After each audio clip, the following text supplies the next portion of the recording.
Luxami here and we're back to exploring Thailand. In this travel, pinuntahan namin ang Pattaya and Khao Yai. Excited akong ibahagi sa inyo ang aming budget itinerary kung paano namin na-achieve ang aming budget na 24,000 dito sa 6 days travel namin sa Thailand. Kaya without further ado, let's get on to the video.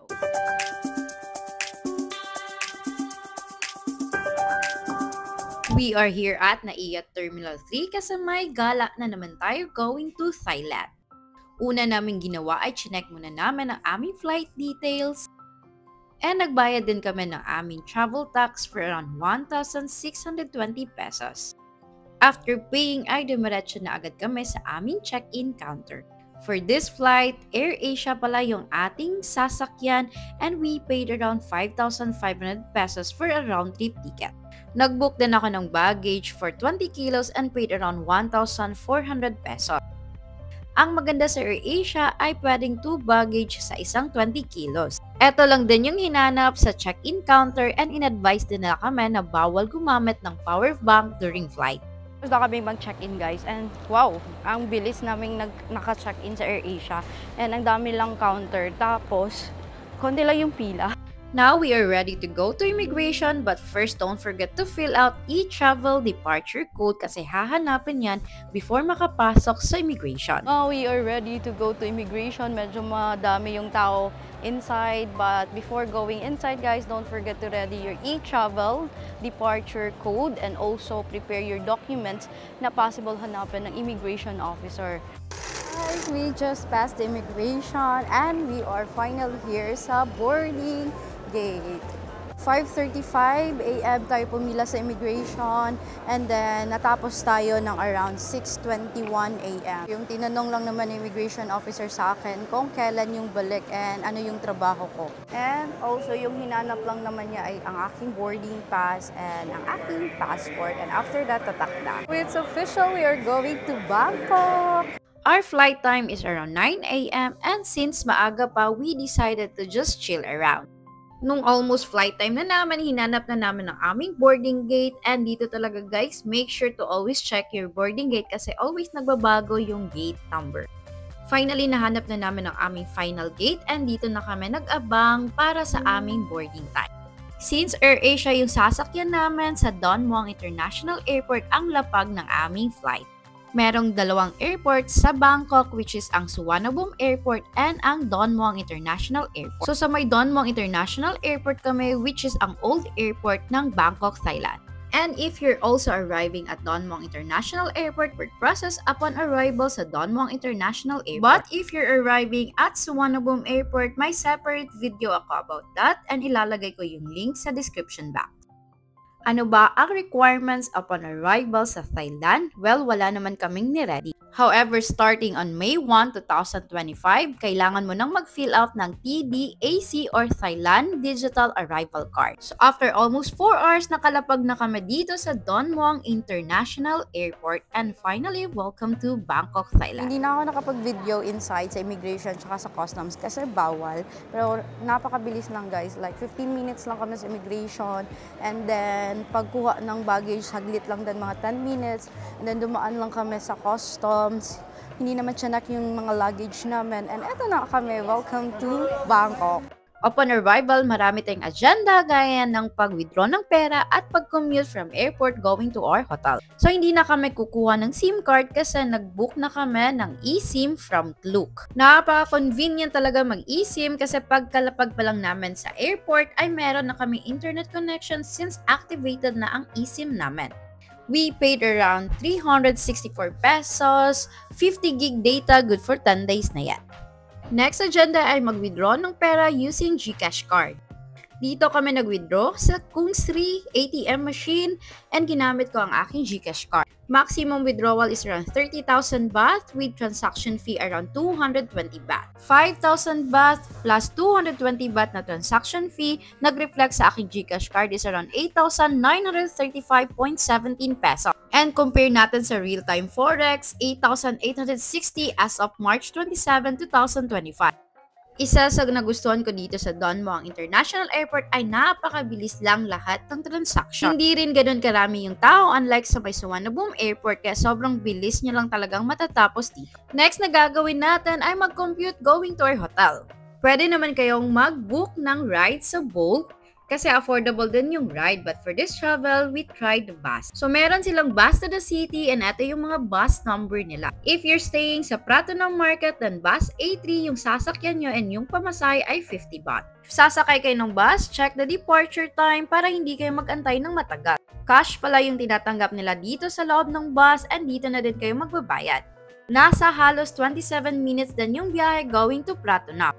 And so far, komportable naman ang pagsakay ng bus. Dito yung bus stop kung saan kami bumaba and from here ay lalakarin mo na lang going to Pratunam Market. Yung hotel pala namin from the bus stop is around 500 meters away. And yes, kaya namang lakarin.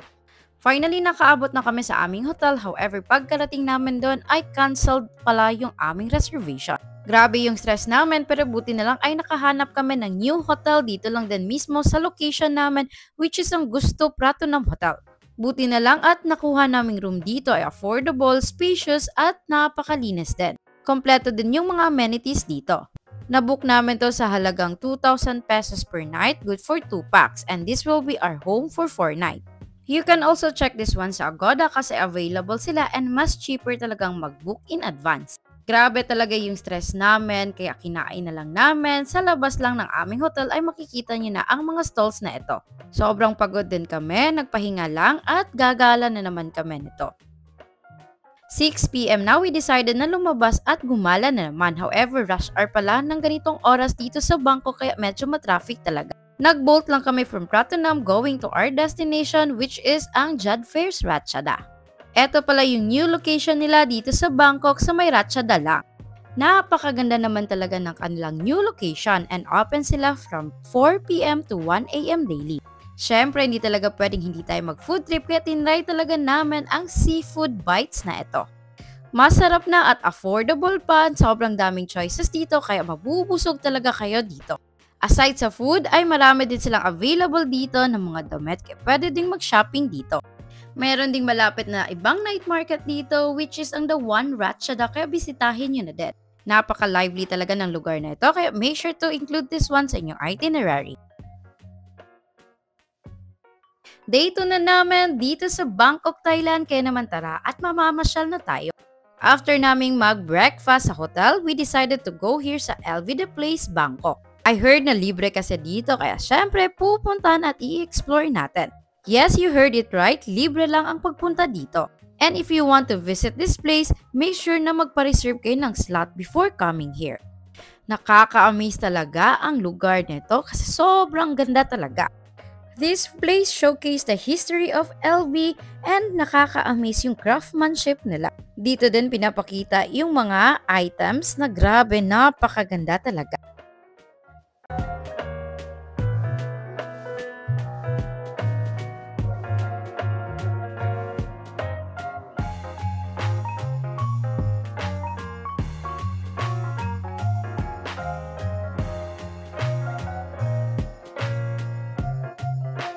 Sobrang nag-enjoy talaga kami sa aming experience dito sa LV The Place, Bangkok. And sa dulo ng room ay meron silang binibigay na souvenir and nakakuha ako ng pencil from LV The Place, Bangkok. From here, nag-bolt na lang kami going to our next destination. We will be going here sa Bangkok Art and Culture Center or BACC. This is a contemporary art center that's showcasing Thai and international art. Marami ding exhibition ang ginaganap sa lugar na ito.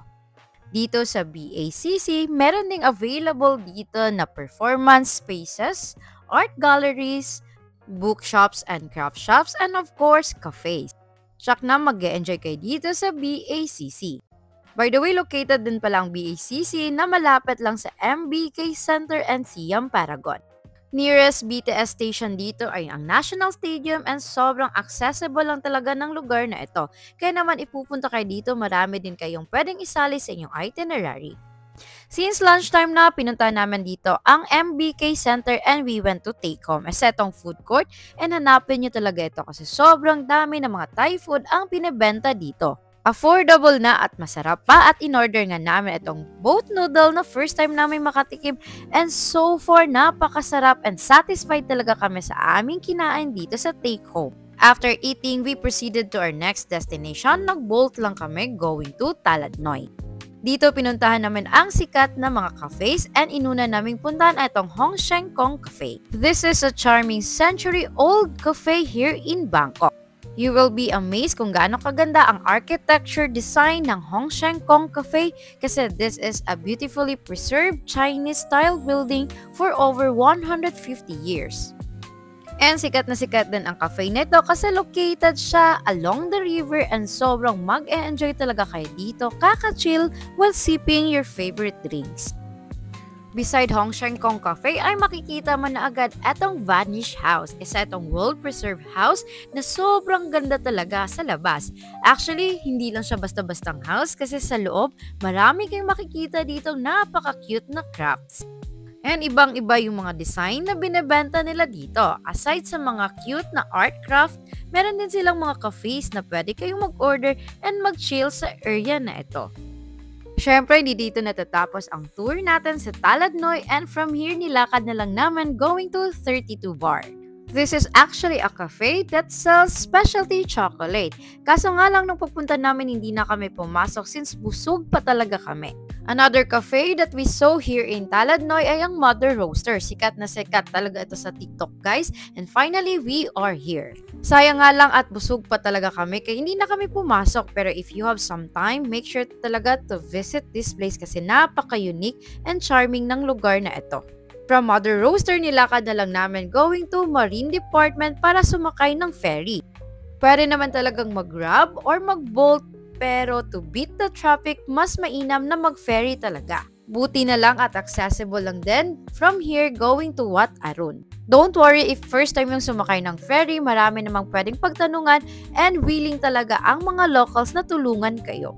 Naka-one transfer pala kami bago makarating dito sa Wat Arun. So if you want to go directly sa Wat Arun, meron ng gate connected to the pier. Pero on our case, we wanted to go pa sa isang rental shop kasi we wanted to rent Thai uniform kaya di muna kami pumasok. So ito yung nahanap naming affordable na Thai uniform rental which is ang lovely Thai costume. Located lamang sila 100 meter from the main gate of Wat Arun kaya hanapin nyo talaga sila. And bucket list ko talagang makapag-rent ng Thai uniform kaya for today's gala, magre-rent talaga kami ng Thai uniform. If you're wondering how much, well, eto yung mga rate nila. And so far sila yung may murang rate ng Thai uniform rental around the area. We also decided na magpa-photoshoot and eto yung rate nila. So, eto pala si Pet, number 165. Hanapin nyo siya guys and eto yung kanyang Instagram account. Mas memorable talaga yung aming pagsuot ng Thai uniform kasi nagpa-photoshoot kami. And grabe, sobrang ganda ng mga resulta which is ipapakita ko sa video na ito. Highly recommended din si Pet as photographer kasi napaka-approachable niya and hindi ka talaga mahihiyang mag-take ng pose. Aside sa shoot namin sa area, we went also dito sa Escape Room Cafe na sobrang lapit lang sa may Wat Arun. Napaka-cute na mga pictures naman dito guys and if hanap nyo day cafe around Wat Arun, puntahan nyo ang area nito kasi napakaganda and bagong-bago pa talaga. After namin mag-take ng pictures guys, tinransfer agad ni Pet yung mga photos namin and meron siyang mga ibang shots na inedit pa niya. Kaya hanapin niyo talaga si Pet number 165 ng Thai Lovely Costume. Next na ginawa namin ay pumunta lang kami sa may tapat ng Wat Arun and sumakay lang kami sa ferry na yung pamasahe ay 5 baht lamang. Hanggang 6 PM lang pala yung Wat Arun and perfect timing talaga yung time na pumunta kami kasi sobrang ganda ng Wat Arun pag sunset. And iba din yung ganda niya, especially at night, kaya puntahan nyo din ang Wat Arun sa mga ganitong oras. So pupuntahan namin ngayon ang Eagle Nest Bar na located tapat na tapat ng Wat Arun. Yes, ganito kaganda yung view ng Wat Arun from Eagle Nest Bar. However, do take note na marami talaga yung taong nakatambay dito. Aside sa crowd, ay medyo may kamahalan din yung price ng kanilang mga drinks dito. Rooftop bar pala yung pinuntahan namin, pero if you want to dine or kumain, nasa second floor or basement yung kanilang restaurant na tapat pa din ng Wat Arun. So far, bawing-bawi naman yung nabayaran namin dito sa Eagle Nest Bar sa ganito kagandang view na aming nasilayan. So from Eagle Nest Bar, pinuntahan din namin itong Before Sunset kasi ganito kaganda ang tapat niya. Isa ding cafe ang Before Sunset and pwede talaga kayong bumili ng drinks and dito kayo tumambay. Marami pa ibang restaurant na katabi lang ng Before Sunset kaya pwede talaga kayong pumunta dito, tumambay at mamasdan ang ganito kagandang view ng Wat Arun.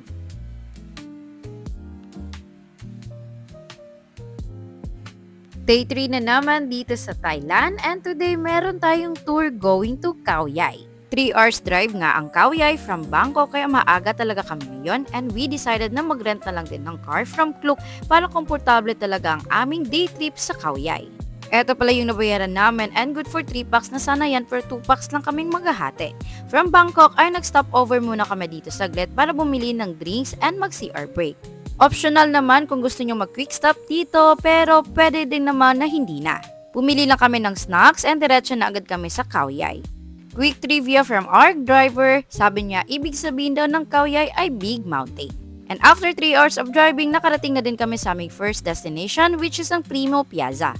Eto pala si Sir Wee, ang aming driver and akala ko talaga driver lang pero sinamahan talaga niya kami sa loob ng Primo Piazza. Meron palang admission fee dito na 200 baht per person. Dito pa lang makikita mo talaga ang napakagandang Italian architecture ng lugar. Mag-e-enjoy talaga kayo kaka-picture sa lugar na ito. And alam niyo ba na aside sa mga napakagandang architecture design, ay pwede din kayong magpakain ng mga alpacas and donkey. Kasali na pala sa admission ang mga pagkain for alpacas and donkey. And ang cute talaga ng mga alpacas dito and also ng mga donkey and I'm sure mag-e-enjoy din kayo dito. Aside sa magpakain sa mga cute na alpacas, pictorial guys, meron din silang mga cafes and restaurant kaya pwede kayong kumain dito. And by the way, sa ating admission, meron ng kasamang discount coupon na pwede nyo na ding i-avail pag dito kayo kakain.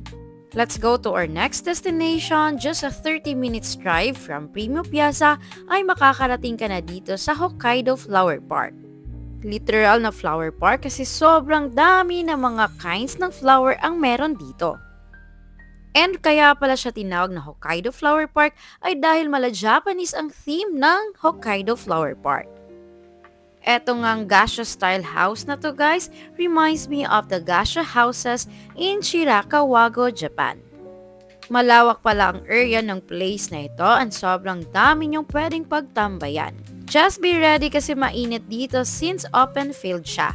But I tell you, sulit talaga ang init, pagod, kasi ang ganda talaga ng lugar na ito. Napaka-amazing din na makita ang Torii Gates na napapaligiran ng mga lavender. 100 baht pala yung admission dito and meron din silang mga cafes kaya pwede talaga kayong mag-chill, tumambay at mag-pictorial dito sa Hokkaido Flower Park. Next na pinuntahan namin ay ang Blossom Bloom Cafe. Another flower park pero meron din silang cafe dito and sobrang ganda talagang tumambay sa lugar na ito. Malawak kasi ang Blossom Bloom Cafe kaya madami talaga kayong pwedeng pagtambayan na spot. Bonus pa na madami silang mga props dito and photo spot na pwede nyo talagang gamitin at pagpicturean. Actually, atong Blossom Bloom Cafe is one of my favorite kasi napakaganda naman talaga ng tanawin dito. Napakalawak nga nito and meron pa nga itong sunflower field kaso nga lang during that time sobrang init na kaya hindi na namin nalibot. Ganun pa man, gustong gusto ko talaga ang Blossom Bloom Cafe kaya isali nyo na din ito sa inyong itinerary. From here ay dumiretso na agad kami sa aming next destination which is ang Toscana Valley. Free entry pala dito guys and kung hanap nyo coffee shop, kainan ay pwedeng-pwede dito sa Toscana Valley. Marami kasing mga restaurant ang nakapaligid sa area and actually ang lawak pala ng lugar na ito. Meron pang ang golf course dito and hotel kung gusto nyong mag-overnight sa Khao Yai ay pwedeng-pwede dito sa Toscana Valley. Best spot din itong Toscana Valley if you want to experience Italian vibes and tingnan nyo may Pisa Tower din dito. Tsak na mag-e-enjoy kayo dito sa Toscana Valley kaya isali nyo na din ito sa inyong itinerary. Meron pa sana kaming isang cafe na pupuntahan which is ang Bucolic Cafe kaso nga lang ay pagod na kami sa sobrang init kaya we decided to go back na lang sa Bangkok. 6:30 PM na nakabalik kami dito sa Pratunam Market at syempre nag-dinner and nag-night market na din kami dito.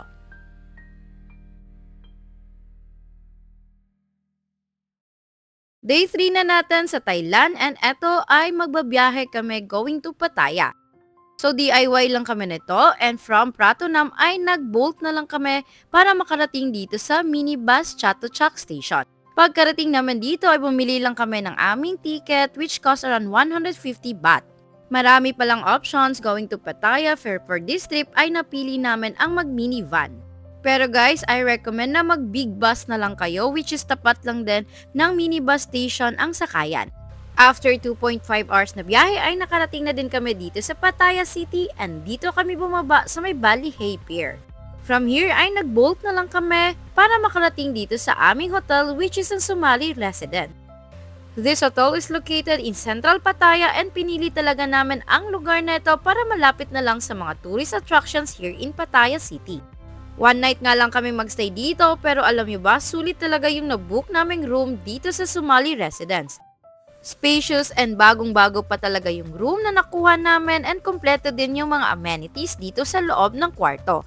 Nabook lang namin ito sa halagang 1,300 pesos, good for 2 packs. If bet nyo yung hotel namin, you can book that one sa Agoda. Iniwan lang namin ng aming mga gamit and proceed na kami sa aming first destination dito sa Pattaya which is ang Terminal 21. This is the iconic symbol of Terminal 21 and alam niyo ba magandang mag-shopping dito. But for this trip guys, yung pinunta talaga namin ay ang kanilang street market. I heard na maganda daw yung street market nila dito and masarap daw yung pagkain kaya talagang pinuntahan talaga namin. So aside sa pagkain guys, ay marami din kayong pwedeng gawin dito and mga activities na pwedeng magawa. Pwede din kayo dito mamili ng mga cute na mga stuff and of course kumain ng kanilang masasarap na Thai street food. Dito na nga kami nag-early dinner sa Terminal 21 and sobrang nagustuhan talaga namin ang aming biniling pagkain and syempre tumambay din kami dito sa kanilang street market. Kinagabihan, we decided na mag-stroll din sa area namin and this is Central Pattaya. Kung mapapansin nyo, napaka-vibrant talaga ng location namin. Pinuntahan pala namin ang Pattaya Night Bazaar. Dito nyo makikita ang maraming mga stuff na pwedeng bilhin. Yes, pwedeng mag-shopping dito. However, napansin ko mas mura pa din sa Pratunam Market kayo mamili. Ayun na nga, wala kaming nabili sa Pattaya Night Bazaar kaya we decided na kumain na lang ng aming dinner. Dito sa Pattaya guys, malilito talaga kayo kung saan kakain kasi marami talagang mga night market around the corner. And eto nga ay malapit lang din sa aming hotel kaya dito na kami magdi-dinner for tonight. Syempre after namin kumain, proceed na naman kami sa aming pag-stroll around Pattaya and nakaabot kami dito sa Pattaya Beach. If you have extra time, punta kayo dito ng sunset kasi mas maganda yung view dito. Marami ding pinaparentahan ditong beach bed kaya maganda talagang tumambay dito sa Pattaya Beach. From Pattaya Beach, konting lakad na lang talaga at makakarating kayo sa iconic na The Walking Street ng Pattaya.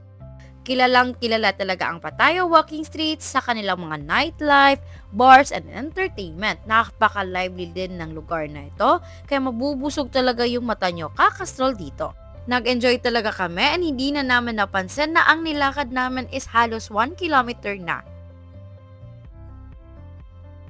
Good morning! Today is our pang-ilang araw na ba natin to sa Thailand guys? 5?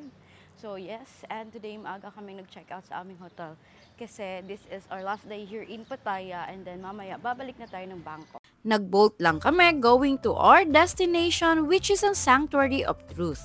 Maaga nga pala kaming dumating dito and upon checking, hindi pa pala nag-start yung English Guided Tour. Dito kasi sa Sanctuary of Truth ay kailangan mong sumama sa English Guided Tour para mas maintindihan mo ang history ng lugar. Since 9 AM pa ay dito muna kami pinag-antay sa may observatory which is dito napakaganda na ng view ng Sanctuary of Truth. Kung pupunta kayo dito, make sure to check the schedule para maabutan nyo talaga ang English Guided Tour. Pero dito pa lang guys, bawing-bawi na talaga kami sa view ng Sanctuary of Truth. Sakto 9 AM ay nag-start na yung aming English Guided Tour. Need talagang magsuot ng safety gears kasi according to them ay hindi pa pala tapos ang Sanctuary of Truth. First stop pala namin ay pinakita ng aming guide kung saan ginagawa ang mga parts ng Sanctuary of Truth. Napakabusisi pala ng paggawa ng part ng Sanctuary of Truth, kaya ngayon hindi pa siya tapos. Each part kasi ng Sanctuary of Truth ay umaabot ng halos 1 month na paggawa dito. And minention din ng aming guide na hindi ito isang temple. However, nire-recommend talaga nila na magsuot kayo ng sarong kung maiksi yung damit nyo to give respect sa Buddha image na nasa loob ng Sanctuary of Truth.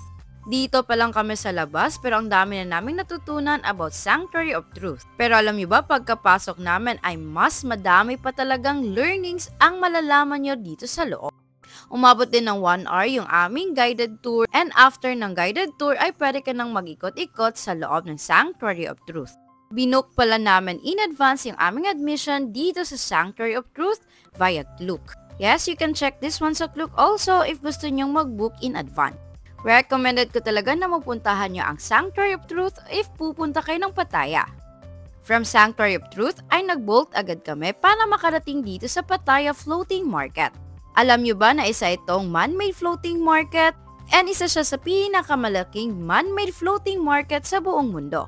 Kung hindi ka pa nakakapunta sa floating market in Bangkok, well, this place is perfect para sa inyo. Marami kasing shops ang available sa loob and pwede talaga kayong mag-shopping dito. And pwede din pala kayong sumakay ng bangka if bet nyo guys. Meron din silang pinaparantahan na traditional Thai costume dito sa Pattaya Floating Market. Nagustuhan ko ang Pattaya Floating Market kasi alam niyo bang napaka-organized ng lugar. Marami ding pagpipilian ng mga paninda and recommended ko din na dito na kayo kumain ng lunch kasi marami din ditong mga food option. And guys, bonus pa na hindi din ganun kamahal ang prices dito. After naman sa Pattaya Floating Market ay nag-bolt ulit kami going to our next destination which is ang House of Benedict. Sikat na sikat pala ito and it's one of the Instagrammable cafe dito sa Pattaya. Meron palang bayad ang pagpunta dito which is around 200 baht. And kasali na sa binayaran nyo ang mga vouchers kung saan meron kayong discount if ever mag-order kayo sa mga tinda dito sa loob ng House of Benedict. Totoo naman talaga yung chika na maganda talaga dito sa House of Benedict. Marami silang mga iba't ibang room with different theme and check na magugustuhan nyo ang pag-picture-picture dito sa House of Benedict. Actually, nag-enjoy talaga kami dito kaka-picture sa mga different theme rooms. Nag-chill din kami para ma-refresh naman kami sa sobrang init dito sa Pattaya. After here guys, ay dumiretso na agad kami sa aming next destination which is ang sikat na Nongnuch Tropical Garden. Pagkaratingan namin ay dumiretso agad ako sa ticketing office para papalitan ng physical ticket ang nabuko sa Klook na admission. Yes, it's available sa Klook kaya pwede kayong mag-advance booking din sa Klook ng inyong admission ng Nongnuch Tropical Garden. Mas mura kasi sa Klook guys and you can also use my Klook code para may discount kayo. This is my second time here at Nongnuch Tropical Garden guys and grabe hindi pa din talaga nawawala ang ganda ng lugar na ito. Eto nga at chinek ng aking husband ang mga old pictures niya sa lugar na ito. Natutuwa siya kasi nagbago na daw yung kulay pero well-maintained talaga yung lugar na ito. It's good to be back here para makita ulit ang ganda ng Nongnuch Tropical Garden. Marami silang mga gardens dito guys na iba't iba yung theme and one of our favorite talaga ay itong French Garden. This is also the spot na lagi nyo nakikita sa TikTok and Instagram, ang French Garden. Solid naman kasi guys kung gaano kaganda ang lugar na ito kaya talagang babalik-balikan nyo talaga ang Nongnuch Tropical Garden. From Nongnuch Tropical Garden, dumiretso na agad kami dito sa Khao Chi Chan Buddha Mountain. Actually guys, ito yung pinakamalayo sa lahat ng pinuntahan namin today. Pero bawing-bawi naman guys kasi napaka-iconic talaga ng mountain na ito. And alam nyo ba, this is the iconic landmark ng Pattaya, Thailand. Must visit talaga ang lugar na ito and alam nyo ba na walang entrance fee ang pagpunta dito sa Khao Chi Chan Buddha Mountain. And this is our last stop for today's tour and dumiretso kami sa aming hotel para kuhanin ang aming mga luggage. From here guys, dumiretso na kami dito sa North Pattaya Bus Terminal. Dito tayo sasakay ng bus going back to Bangkok, Thailand. Dito na din pala kami bumili ng aming ticket, and for this trip guys, kinuha namin ang trip going to Ekamai Bus Station in Bangkok, Thailand. And eto pala yung mga trip scheduled going back to Bangkok. Pwede kayong pumunta sa Morchit Bus Terminal or sa Ekamai Bus Terminal, depende na lang kung saan yung pinakamalapit sa inyong hotel. And by the way, yung pamasahe pala dito is around 131 baht per person. Well, mas maganda pala talagang mag-bus guys kasi napakaluwag and spacious ng legroom nila. Another 2.5 hours na naman na biyahe going to Bangkok. And all I can say, sobrang worth it ng aming 2 days dito sa Pattaya.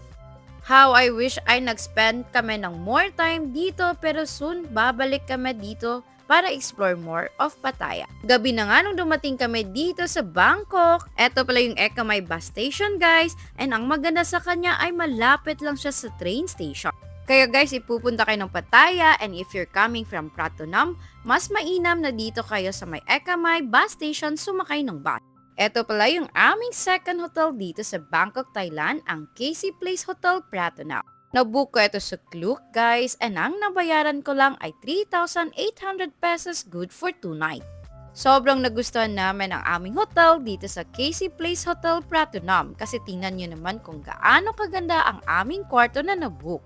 Malawak din yung room, may bintana, and kompleto yung mga amenities sa loob ng aming room. Day 6 na naman dito sa Bangkok, Thailand, and for today's ganap ay chill itinerary lang tayo. Since malapit lang yung aming hotel ay nilakad na lang namin itong Ratchaperrot Station. Yes, magti-train tayo for today's tour and pupuntahan natin yung ibang place dito sa Bangkok na hindi pa namin napupuntahan. Pagkarating pala naman dito sa Phaya Thai Station ay bumili kami ng rabbit card. Etong rabbit card guys ay isang transportation card para top na lang kayo ng top kung sasakay kayo sa train. One of my tip din dito sa Bangkok, Thailand ay sumakay kayo ng kanilang public transportation kasi maganda yung train nila dito. It's one way to beat also the traffic here in Bangkok, Thailand, especially kung rush hour na. First stop pala namin today ay itong Aris Station kung saan makikita nyo ang mga nagagandahang cafes around Bangkok, Thailand. First stop namin ay itong Tongyoy Cafe na tapat lang ng Gams Ari. Napaka-relaxing nga naman ng vibes dito sa Tongyoy Cafe. Nag-chill muna kami dito habang nagpapahinga kasi sobrang init talaga that time sa Bangkok, Thailand.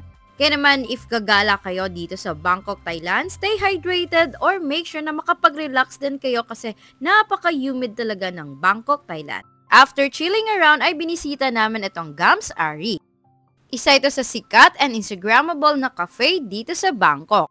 And located lang siya malapit sa Ari Station. Malawak ang lugar and outdoor style siya guys. Meron namang indoor cafe pero mas malawak talaga yung tambayan sa labas. Napaka-colorful lang Gams Ari, no wonder na marami talagang mga turista ang pumupunta dito. Gusto pa sana naming mag-explore sa ibang cafe sa Ari pero mainit talaga that time kaya we decided na pumunta ng mall. Kaya nag-grab na lang kami from Gams Ari going to Icon Siam. If you're going to Icon Siam, consider nyo na talaga yung oras and rush hour and traffic sa Bangkok. This is our first time here and inuna talaga naming puntahan ang kanyang napakalawak na food court. Hindi lang siya basta-bastang food court kasi dito sa Icon Siam Thai Food Street ay makikita nyo ang iba't ibang Thai cuisine from different parts of Thailand. Napakadami nyo talagang mga choices dito. And tsak na, magugustuhan nyo ang pagpunta dito sa Icon Siam Food Court. Pagkatapos naming kumain, tumiretso na agad kami sa labas ng Icon Siam. Gusto kasi naming makita ang Chao Phraya River kung saan laging dinadaanan ng mga river cruises. Napakalawak ng Icon Siam na mall and pwede talaga kayo ditong mag-shopping. Pero for this video, hindi kami magsha-shopping at tatambay nga lang kami dito sa labas ng Icon Siam. Kung nakabook pala kayo ng river cruise ay dito pala sa labas ng Icon Siam ang sakayan ng cruise. Kaya no-wonder talaga na maraming dumarayo ditong mga turista. And sa pangilang beses naman dito sa Bangkok, ngayon pa talaga kami nakapunta dito sa Icon Siam. And so far, nagustuhan talaga namin. Eto ay pumunta na kami sa next destination namin dito sa my Central World. And dinaanan namin ang shrines na malapit lang dito sa Central World. If nakapunta na kayo ng Bangkok, malamang nadaanan nyo ang lugar na ito. And hindi ba kayo nagtataka kung bakit maraming tao dito? Dito nyo kasi makikita ang Trimurti Shrine and Ganesha Shrine. Sabi nila, if you're looking for love, mag-pray ka daw kay Trimurti Shrine and mag-offer ka dito. If gusto mo namang i-ask yung success, finance, and good fortune, dito ka naman sa Ganesha Shrine mag-offer. Kaya sobra talagang dami ng mga tao ang nagdarasal sa shrine na ito. Kaya naman guys, sa next time na balik nyo dito sa Central World, make sure na daanan nyo ang Trimurti Shrine and Ganesha Shrine. Eto nilalakad na lang namin going back to Pratunam Market kasi merong pathway dito or overpass na connected na lang sa Platinum Mall hanggang makarating ka na sa Pratunam Market. Since last night na naman dito sa Bangkok, I decided na pumunta dito sa 100 Thailand Baht Shop. Malapit lang kasi ito sa Platinum Market and tapat lang ito ng Platinum Fashion Mall. Kaya dito na din ako bumili ng pasalubong kasi konti lang din naman yung bibilin ko. But yes, pwede talaga kayong mamili dito ng pasalubong kasi maraming mga options ang makikita nyo dito. Available dito yung mga dried fruits, mga makeup, mga ointment, and mga inhaler. And bonus pa na mura lang din yung kanilang binibenta dito. Kaya if you're staying sa Pratunam Market, well, napaka-accessible talaga ng 100 Thailand Baht Shop. And eto po guys, i-recommend ko na sa labas lang ng 100 Thailand Baht Shop ay makikita nyo ang tindahan na ito. Ito yung aoy guys, and dito nyo makikita ang dried fish with herbs, and make sure to buy that one. 100 baht lang yung presyo niyan guys, and grabe, napakasarap talaga. Today is our flight going back to the Philippines and maaga kami nag-check out sa aming hotel. Share ko lang sa inyo guys na nag-book pala ako sa Bolt ng scheduled a ride. Pwede kayong mag-advance booking ng ride guys para susunduin na lang kayo ng driver nyo kung ano yung specific time na gusto nyo. This is actually cheaper compared na mag-book kayo sa Grab or magpa-airport transfer kayo. Kaya guys, if meron kayong trip or pauwi na kayo ng Pilipinas, well, pwede kayong mag-book sa Bolt and avail nyo ang scheduled a ride. Maaga nga kaming dumating sa airport guys kasi hindi naman ma-traffic since maaga pa nga naman. 6 AM nga pala kami dumating dito sa Don Muang International Airport. 12:20 PM nga yung flight naman going back to the Philippines and AirAsia yung sasakyan namin. Sobrang aga pa nga for check-in kaya naman we decided na kumain muna ng aming breakfast dito lang din sa food court ng Don Muang Airport. Well, dito kasi sa Don Muang Airport ay eksaktong 3 hours before your departure time sila nag-o-open ng check-in counter kaya check nyo talaga yung inyong flight before mag-check-in. And eto na nga, saktong 9:20 AM ay nag-open na yung aming check-in counter and pwede nang mag-bag drop. Buti na lang at nakapila kami ng una kaya mabilis lang kaming nakapag-bag drop. Guys, tinitimbang pala dito yung hand carry. Pero ang maganda sa AirAsia ay pwedeng 2 luggage ang sa 20 kilos na nabook nyo. After nyong mag-check-in guys, ay dadaan muna ang mga baggage nyo dito sa security screening at aantayin nyong lumagpas siya before kayo mag-proceed sa immigration. Mabilis lang din naming inantay and after nyan ay dumiretso na agad kami sa immigration. Next step ay sa immigration and sobrang bilis lang namin dumaan sa immigration and finally andito na kami sa boarding gates. Maaga nga kami nakapasok kaya inintay na lang namin yung boarding time namin. Maaga nga kami dito kaya naman nag-relax na lang kami while waiting sa aming boarding time. Kompleto din pala sa loob ng Don Muang Airport kasi marami kang pagpipilian na kainan. And eto pala yung time na may earthquake sa Bangkok pero alam nyo ba, in fairness kay AirAsia ay hindi sila nag-cancelled ng flights. Hindi rin delayed yung aming flight for today and finally boarding na namin and uuwi na tayo ng Pilipinas. Our 6 days travel here sa Bangkok, Thailand finally ended and we explored so many things dito sa Bangkok, Thailand. Pero of course, alam nyo na babalik at babalik kami dito sa Thailand to explore more. And pabalik ng Pilipinas, yung requirements lang naman ay e-travel arrival QR code. Can't wait to be back again to Thailand soon. Siguro mga July, guys. And ibang city na naman yung ating pupuntahan. Yes! For this vlog, eto na muna. And yes, if you like to know more, don't forget to like and subscribe. And need yung mag-book something sa Klook, don't forget to use my Klook code DOCSOMIKLOOK for additional discount. And see you on my next travels!